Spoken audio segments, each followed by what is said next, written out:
Champion na ulit ang ating Gilas Under-16 team sa Siaba Qualifiers. Patuloy nga ang ating paghahari sa Southeast Asia. Tinambakan lang ang Indonesia sa finals. So eto na nga ang inaabangang championship game sa pagitan ng Batang Gilas at Indonesia. Nasweep nga ng ating national team ang elimination round sa kanilang 5-0 record. Habang ang mga kalaban naman nga nila sa kabila na Indonesia ay ang tanging nakatalo lang nga sa kanila ay ang Batang Gilas. Kaya naman abangan nga natin sa game na ito kung makaka-resback ba ang mga Indo o magtuloy-tuloy ang pagdomina ng Gilas sa Southeast Asia. Grabe nga kagad ang intensity sa depensa ng dalawang kupunan sa pagsisimula ng opening frame, pero naging mainit nga ang opensa ng Batang Gilas sa quarter na ito, kung saan napapasok nga natin dito ang ating mga outside shots. Pinapangunahan nga ni Travis Pascual at Halyare ang opensa ng Gilas this quarter. It's equally deadly. They're almost the same, so it shouldn't matter much.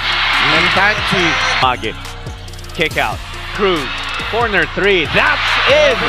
This Gilas team, the three-point shot, but it's nice to open with 2 3-pointers in this game. Couldn't get it past the defense. Offensive rebound, elbows flying, offensive.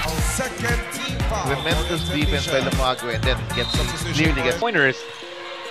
De Los Reyes, the spin and step back. Oh, talking about Travis Pascual has entered the game, announces his excited with the rebound, and then he is going downhill. He is fight. So I'm sure you guys are gonna wanna follow the stories of these guys, these boys. But Pascual makes him eat his dust. The pick and roll, Travis Pascual this time finishing. Halyare this time will attack.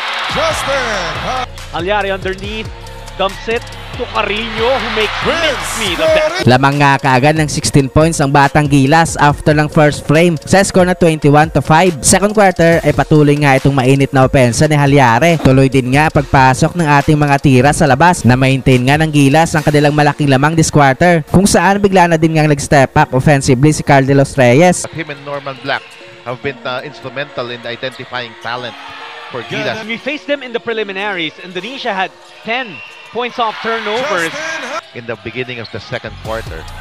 Saya again. Look at how he moved. 19 points and 17 rebounds. That was against the thigh. At different positions. Carino takes the three. A bit of a disruption, but Gilas recovers. Here's De Los Reyes doing what. Go for that rebound. Tanchi, another three. Coach Mark said it. We needed De Los Reyes.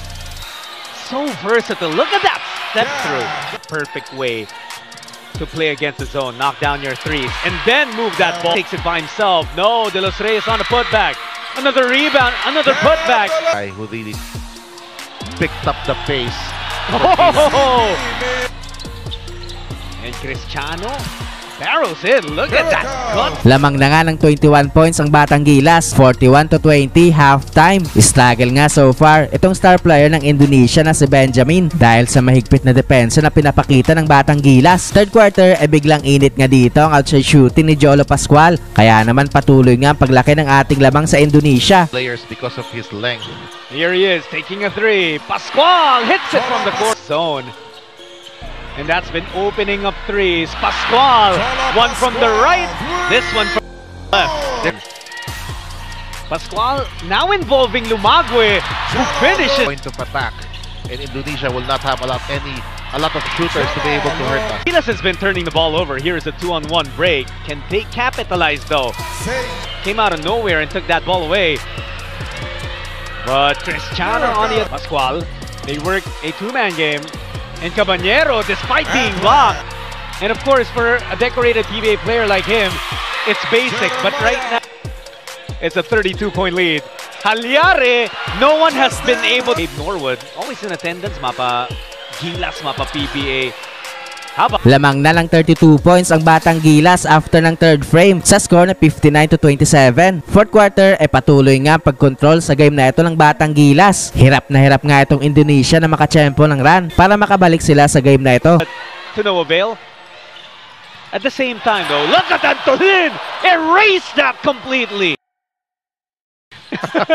So, skills and nutrition, check na. Their effort to find the talented players in every corner of the field. Sa huli nga ay panalo sa game na ito ang Batang Gilas para makuha ang championship. Patuloy nga pagdomina ng Gilas sa Southeast Asia. Ito din nga ang unang championship ni Coach L.A. Tenorio sa Batang Gilas.